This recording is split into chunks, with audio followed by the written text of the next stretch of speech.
Mula, I'm DJ Toro. Join me every Monday to Thursday, 7 until midnight. The premium classics on Gold FM, only the classic hits.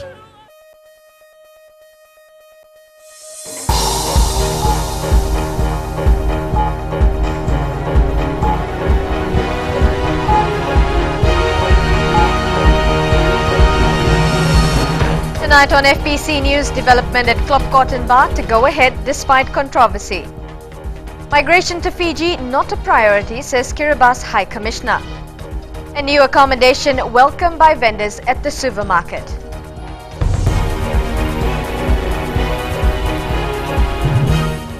Good evening and welcome to FBC News. I'm Amrita Priyadarshini. Development of the Klopkot subdivision in Ba will go ahead despite an earlier decision to stop work. Attorney General Ayaz Sayed Qayyum intervened last week to help squatters in the area. And as Ritika Pratap reports, plans are to start the subdivision without having to move people. Ratepayers of Mba gathered in big numbers yesterday to raise their grievances with the acting Minister for Local Government and the new Special Administrator. Topping the list was development works earmarked for Klopkot. That subdivision must happen, but there is a way of doing things. Praveen Bala says they will relook at the project starting from the survey plan. He says recommendations will be made to the minister to revisit squatters, after which the land will be subdivided. Because when you move people, that's where these sort of things will come up. And I think exactly that has happened. We will have very little of movement to the people. When you deal with the squatters, you've got to be very careful. The estimated cost for the project is $3 million, and Bala believes people must know where the money is coming from. Badan Council has got no money like that. I have heard that PCN has promised to give 180,000. I have heard the Department of Housing has promised to give 200,000, 100,000 this year and next year. But this money are not in yet. Bala, a former mayor of Mba, has returned to lead the municipality and is ready to build bridges with ratepayers. Ritika Pratap, FBC News. The purchasing of land in Vanuatu by the government of Kiribati does not mean the whole population of the island nation will migrate to Fiji. That's the clarification by the Kiribati High Commissioner to Fiji, Reteta Ramon. 6,000 acres of land is being surveyed in the north and the purchase is close to being finalized. Roland Koroy reports. The adverse effects of climate change has left the government of Kiribati no choice but to look to its neighboring countries for help. Their land is literally sinking due to rising sea levels. This here is land in Savu Savu, about a 40-minute drive from the airport. It belongs to the Anglican Church of Fiji and is being sought after by the Kiribati government. According to the Kiribati High Commissioner here, migrating to Fiji isn't their priority, at least not for now. And one of the issues, maybe immediate ones, would be to develop the land. As I say, perhaps agriculture, production, and maybe other economic activities. And of course, I don't want to preempt government's decision on this because this is yet to be finalized. Speaking about the effects of climate change back home wasn't easy for Reteta Ramon, but she agrees that eventually the rising sea levels will force them out of their land and Fiji could become home to some. In the long term, when our lands are no longer, inhabitable, those people who have the means, who wish to move, perhaps there is somewhere they could go to. But of course, my government will be talking with the Fiji government in regards to this. We're not just going to get the whole people, a lot of people coming over to settle as the media report had expanded, of course. It's almost impossible to plant food in Kiribati because of the intrusion of salt water in their land, forcing them to rely heavily on imports. There's hope, however, that this land purchase will change all that. If worse comes to worse, many will be forced to migrate to what could be their new home. Roland Koroy, FBC News. Women market vendors from rural areas who previously used to spend their nights outside the market area will no longer have to, and they have the Suva City Council to thank. Ritika Pratap tells us why. The Suva City Council has spent close to $150,000 to build this shelter for those that travel hundreds of miles to sell their produce at the market, most times braving harsh weather conditions. They're exposed to rain, at present it's a cold time, and also during the hot sunny days, the vegetables are not covered and so forth. So we have completed the accommodation for weekend vendors. The facility will accommodate up to 100 women, most of whom come on Thursdays in a bid to secure the best spots to sell their produce. It is not known yet if women will have to pay a fee to sleep in here. However, most agree that it is a definite upgrade from sleeping on the cold and most of the time wet pavement. Most of us come on Thursdays and Fridays, and we are very happy that a shelter has been prepared for vendors who come from far to sell here at the supermarket. Some of us get sick from lying in the cement here. So with that accommodation, I think most of the ladies will like coming to sell now. I am really thankful and happy about this new shelter that's being prepared for us. And we are now looking forward to its completion so we can start using it. Work will also begin soon to build a shelter for vendors selling outside the market. Vendors were selling their root crops and vegetables from the ground because the council did not have enough market tables for outside vendors. We now provide tables to each and every vendor who come in the weekend. Market vendors have for many years cried for better conditions. Suva is a hub of activities, even more so in the weekend when thousands come to do their marketing. Vendors have contributed a lot to the economy of the capital, and this gesture by the SCC is no doubt an appreciation that has been welcomed with open arms. Ritika Pratap, FBC News. The Pacific Islands Development Forum meeting next month will look at the type of leadership the Pacific needs for a greener economy. According to the Deputy Secretary of Foreign Affairs, Penichamini Loloma, this objective is the result of a UN report that the main roadblock to development was failed leadership. Roland Koroy reports. Representatives from 23 different countries in the Pacific will converge in Nadi from the 5th to the 7th of next month for the Pacific Islands Development Forum meeting, which is said to be a one-of-a-kind. It's a historical meeting because there is nothing like this in the Pacific. All the organizations and all the forums that currently exist in the Pacific, the participation in those forums, in those meetings, are at the government level. They are government forums, okay? Public sector leaders. This one here is the only organization in the Pacific that brings in leaders of government, leaders of civil society, and leaders of business. The theme for next month's meet is leadership, innovation, and partnership for green-blue Pacific economies. Green economy, what it's all about is we will still have economic growth, but we will also make sure that the benefits includes everybody. So it's socially inclusive. And thirdly, we will also make sure that whatever we do does not undermine the ability of future generations to pursue their own development. So it means protecting the environment. Penichamini Loloma says the meeting will also ensure that participating countries stick to their commitments. Clear instructions that we've given to all speakers. The focus of this meeting is not only to get those commitments, but to identify things that can be immediately implemented. In other words, projects. The inaugural meeting starts on the 5th of next month at the Sheraton Fiji Resort in Nadi. Roland Koroy, FBC News. A 4-month-old baby has died after her father, who was drunk, allegedly slept on top of her. The incident occurred in a village in Singatoka early this morning, and it is also alleged the 4-month-old baby was left alone at home. The suspect is in custody while the body of the 4-month-old deceased is at the Singatoka hospital as investigations continue. Police spokesperson Anane Soro says investigations will explore the line of parental negligence and both parents will be questioned.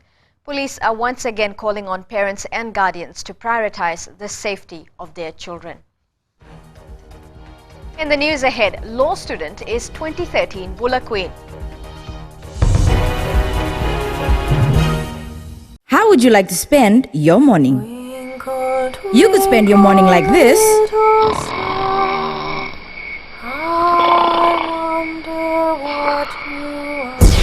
Or you could spend it like this.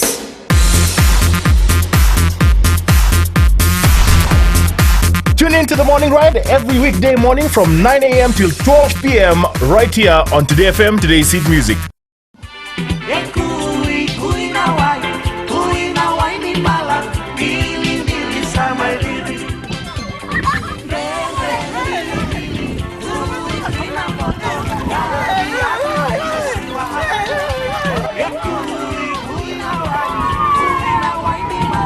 Nimbula, methangu nimilote na isoro tumboa. Nama kia umena rua kina ona na veka vi moniti kina wakarambuka.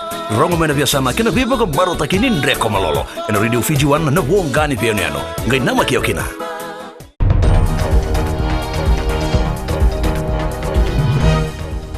Welcome back. A 52-year-old farmer of Dawasamu was found floating in the Vorovoro River on Friday morning. The deceased was last seen with a friend returning from a nearby village. He had allegedly separated from his friend to relieve himself beside the river while his friend continued back to their village. When the wife of the deceased inquired about his whereabouts, a search was conducted, upon which the discovery was made. The body of the deceased is now at the Korovo mortuary awaiting post-mortem. Landowners will have a lot to gain from a new initiative that's being set up by the government regarding forest land. Epelitu Kuasa tells us the Ministry of Forestry is working with Nature Fiji and other stakeholders in establishing a permanent forest estate. Here's the story.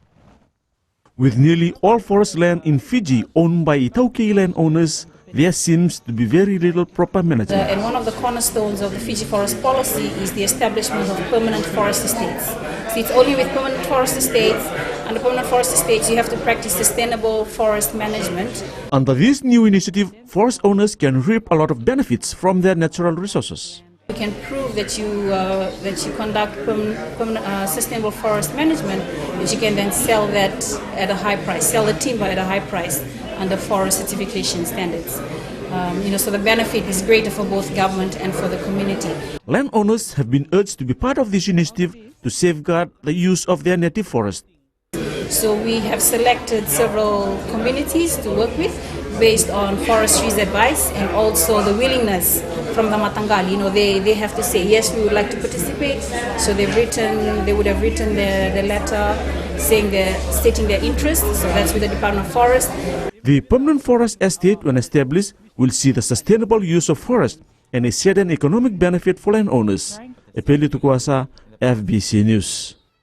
The Water Authority of Fiji is working with the government to provide assistance to those who want a new water meter but can't afford it.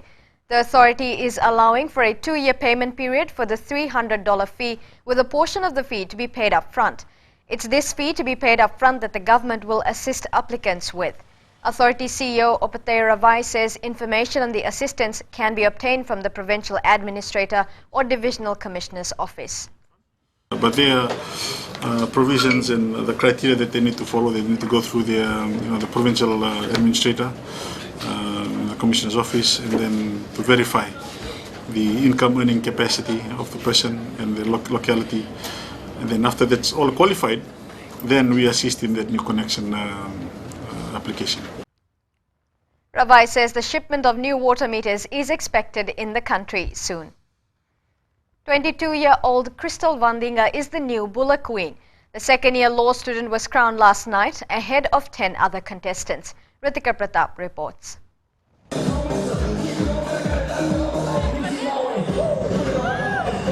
Miss Nandi Town Council Crystal Vandinga lives in Suva. She chose to take part in the Bula festival because she felt she wasn't ready yet for the hibiscus. Her childhood fantasy was to be in a pageant, never imagining that she would one day win one. I wasn't expecting it to be Miss Bula, crowned Miss Bula, but I was so speechless when they called out my name. I didn't even know what to say, emotional flying everywhere, words just going out of my head. It was just, I don't know. Alice Tanua was the first runner-up and Anna Ulilakemba the second. Miss Charity went to Asena Mumu and Anisi Batibasanga won Miss Personality. We should remember the contestants.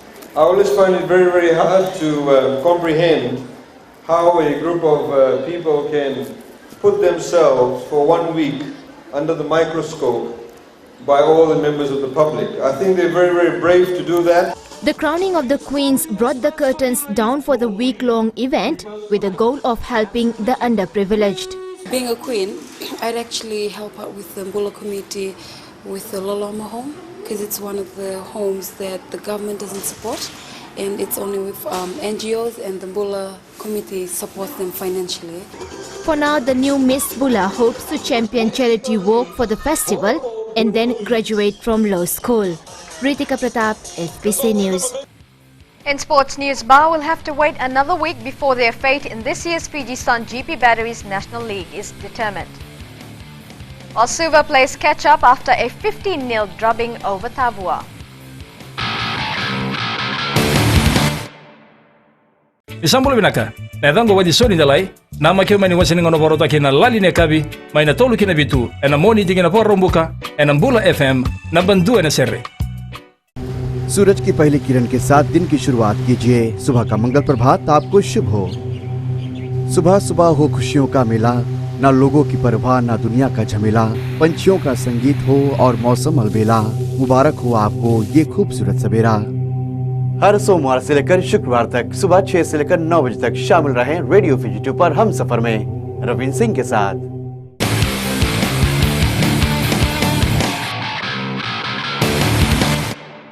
Ba will have to wait another week before knowing their fate in this year's Fiji Sun GP Batteries National Football League. This after Rewa's Valerio Nawatu levelled the scores at 1-1 to end the match in a draw at the ANZ Stadium in Suva today. The man in black drew first blood though through Tuimasi Manuda in the 51st minute. It's been a while since the National League has had to wait until the last round to determine the winner. Suva's massive win over Tavua has increased their chances with 2 matches to play. Meanwhile, it was a big day for Draketi after upsetting Taviuni today to win the Northern Premier Grade. 15-0. That's what the Suva footballers raked in today in their Fiji Sun GP Batteries National League encounter with Tavua at the ANZ Stadium. It's given their strike force new hope for better performances in 2 very important matches lined up for Gurjeet Singh and his men. Elena McDonald with some of today's action. For Suva today, it was goal after goal after goal. So what do you say when your team manages to record double digits on the scoreboard in football? I think it's a very good win. Coming back and scoring, I think, 14-15 goals. I can't even remember how many goals we scored. Overall, I think, yes, Dundu did excellent job today. Scored our 9 goals. And that was a major problem for us, but looking at Tabua too, I think they were not that well prepared. In Suva's case, such a big win is a blessing, with games against Rewa and Lotoka remaining that will determine their placing on the league points table. We got 2 tough games. We have to at least win 1 game, so we are not going to take it lightly. We will be preparing well, and this is the chance, and I think we should work hard to grab that chance. As for a depleted Tavua outfit, facing relegation will be their only chance to redeem themselves, despite constant administrative problems. We want to put Tavua again on the map of the soccer in Fiji. We have to go now and train, start on Monday. We don't want to train on start on Tuesday, because as gang we only train for 3 days a week, just because of the financial problem for us. The perfect result for Suva, but not so much for Tavua. Either way, it's a chance to reflect on team preparations with the Inc. Mobile Battle of the Giants tournament coming up next month. Elena McDonald, FBC Sports. After some analysis of the Digicel Cup Round 10 results yesterday, Nandronga now leads the points table. The Stallions' 26-0 bonus point win over Overlau in Levuka yesterday saw them leap from 3rd place to overtake Suva for the top spot with a better points differential. Suva did well to beat Nandi 13-8 at the ANZ Stadium and will settle for 2nd place on the log. Nandi is now in 3rd place while Neitasiri trails in 4th place. Playing the game too much and perhaps not putting in the hard work during the off-season.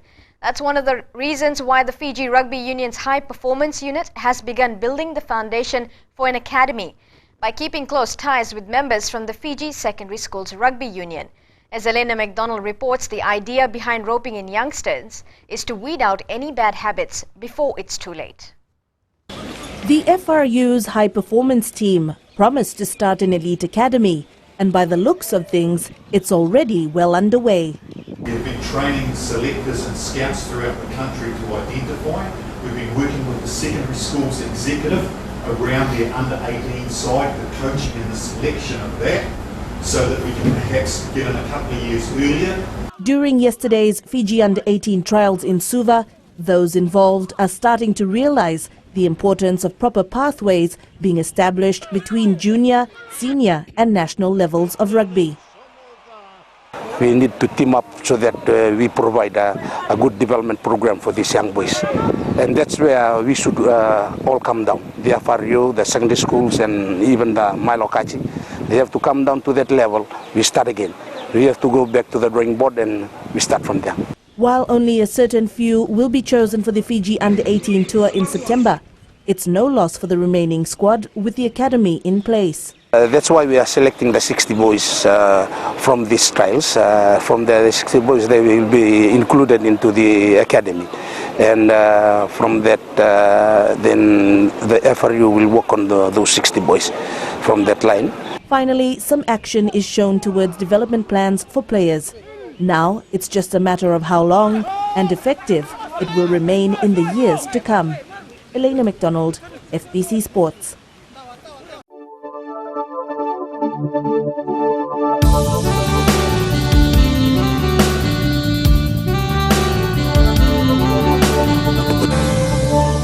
As predicted yesterday, Suva, Savu and Lambasa experienced rain today.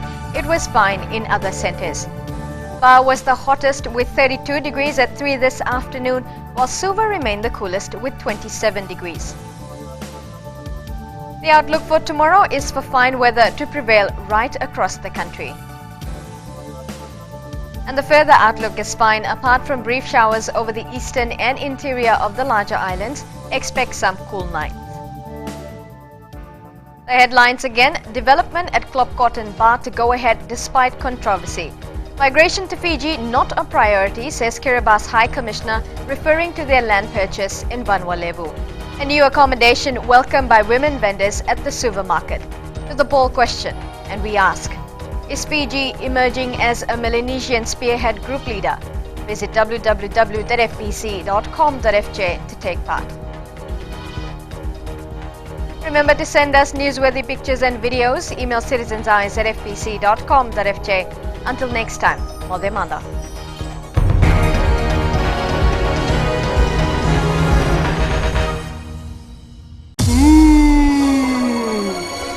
आपकी शादी होने वाली है, 5 बच्चे होंगे। 5